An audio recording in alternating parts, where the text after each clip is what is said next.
This drawing will overall maybe take you 1.5 to 2 hours. We're gonna start with a very loose kind of gestural drawing beginning, and then we'll start to pull out the plane shifts, do some shading, and make it feel finished. So to get started, I'm gonna use just a B pencil.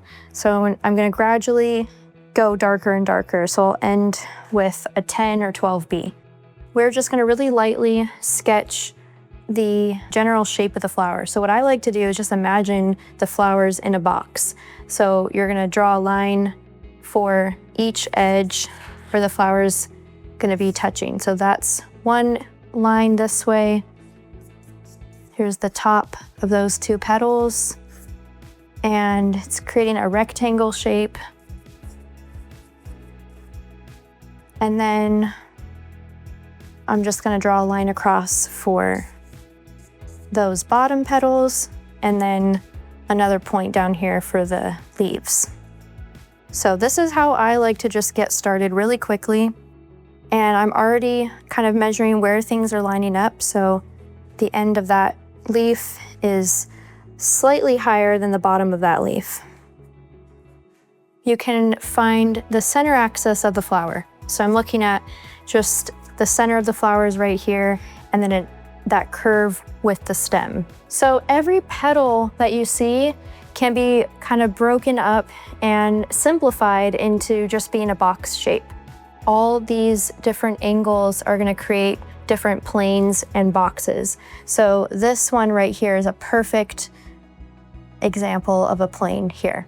There's a plane here, another one here, another one there, and by lining them up, you're gonna start to see that curve and the roundness form. So you're just looking for the angles in each petal. And with flowers, I think it's easier to kind of start at the center and then work outwards. That's just how I like to do it. It kind of simplifies it a little bit. And we've added kind of a general outline of where your flower is gonna be. So it's not gonna be totally out of proportion. So I'm finding this is kind of the middle of the flower here. And again, with a gestural drawing, just going very lightly, very sketchy.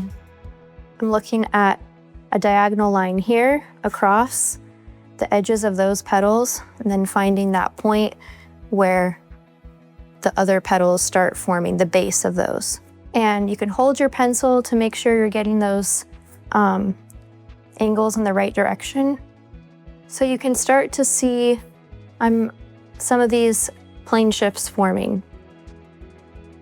So your flower is gonna feel really boxy and messy in the stage, and that's okay. You can always erase some of those lines later on. But by getting these angles, it's really gonna help you create a more accurate shape. Once you kind of get one area that you're happy with and you feel like is in proportion, then everything else starts to be calibrated to that spot that you started with. So as I'm, working outward on the outer petals, working from the center out, I'm noticing that my box I made is just a little bit too wide and it should be more narrow. And so that's what's happening here. So it's not a big deal, and that can happen. So don't worry if it's not gonna fit in that original box that you had. If you have something forming that you feel like is in good proportion to what you're seeing, then just work with that. So following this line of the shadow in those creases right there, that's gonna help you also find the form a bit better. So you can start to sketch the shadow lines as well. So once you have the general kind of contour of everything, I'm gonna go in with a darker pencil and just kind of darken some lines. You can erase some things that might be confusing. You can also just start darkening some of those shadowy places and start looking at more detailed areas of how the flowers are kind of folding up. Every detail in here is a plane shift happening. So if you break apart just the edge of this one petal alone, there's several little rectangles and shapes and angles in there. So you can start doing that, and that will help your shading process go by much quicker as well. And you'll start to see that all your kind of scaffolding lines and all those angles that you've placed are going to eventually create a more rounded shape and form. So that's what you want to see happening. Just again, getting those angles in there is very crucial. So my eye is just following the edge of each petal, trying to get that more accurate. So now that I'm really happy with the outline of everything and everything's looking in proportion and pretty good, now I'm gonna go ahead and start shading a little bit to just bring out that form even more. You're gonna see that having those plain chips there is gonna make this process go very smoothly, and you'll know exactly which areas to kind of shade in and which areas to leave for highlights. So if you do kind of get something a little bit too messy or smudged, you can also wait until the end to pull out those highlights again. So if you end up, your highlights are covered with pencil, don't worry about that. So when you start to go and shade everything, you don't have to go super in depth with this. This is mostly just to really get the principle down of plane shifts. So when you go into shade, make sure that your marks, it's a good habit to get into that your marks will go with the form that you see, and that's also gonna help you understand those plane shifts a bit more. Where the shadows meet the highlights, where they transition, you really wanna pay extra attention to those areas and have your shading go with the form of the flower. So for example, I'm looking at this shadow right here and I'm noticing the petals kind of, coming this way. So my shading is going to be very soft and gradient and go with the form. So I wouldn't do something really diagonal or too aggressive. You just want it to go with the form. So as the petal transitions from one side to the next, I'm having my marks go with the same direction. I'm shifting the way that I'm putting my strokes down. You can use your finger or a smudge tool to get that a little bit more soft. So even while I'm using this smudge tool, I'm being very conscious of those plane shifts and trying to have my tool kind of go in the same direction as I was doing before with the pencil.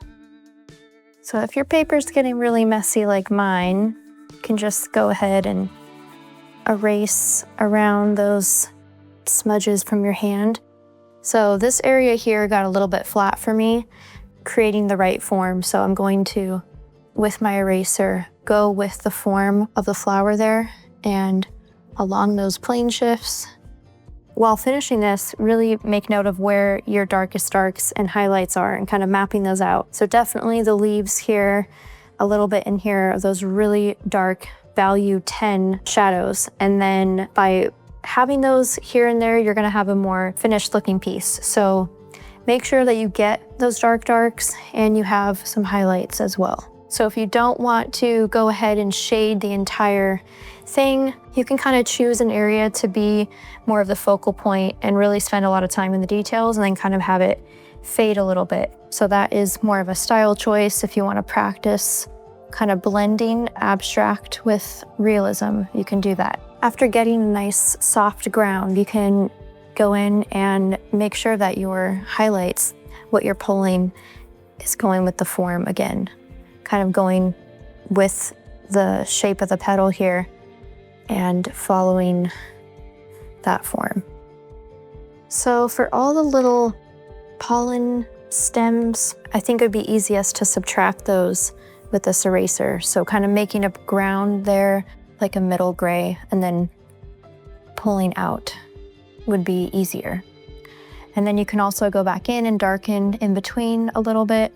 So one last thing while you're finishing this. This might seem obvious, but don't forget to sharpen your pencil periodically so you can get a very fine tip and get those little details that will really make it feel finished.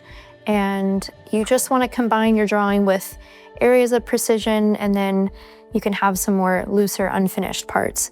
So the main point of this lesson and the exercise is to just, you can break anything down into plane shifts by finding the center axis and then creating angles and boxes within each petal. You're going to start to create the form easier, and it will really help you understand the form as well. One more tip for drawing flowers. I mentioned this in the beginning, but if you start at the center of the flower and work your way outwards, I think that's easiest. So by just kind of getting the proportions right from the beginning and then kind of measuring outward from that area that has the most accuracy will help you overall. If I work on like one petal on the outer layers, then once I get to the middle, it kind of feels a little bit lost and it's harder to get everything in proportion. So just have fun with this drawing. Definitely start with the center axis, and you can gesture draw a little bit, freehanding it, and then look for those plane shifts. And while you're shading and subtracting and blending all three, you're gonna go with the form that you see in each petal. What you just watched is just one lesson of the Mastery program, which has literally hundreds of lessons, which is designed to help you go from not even being able to draw a stick figure to drawing and painting anything that you can see, and actually building a portfolio of sellable artwork that you're proud to show your friends and family. So if you want to learn more about the Mastery program, then click here. Otherwise, enjoy this lesson about composition.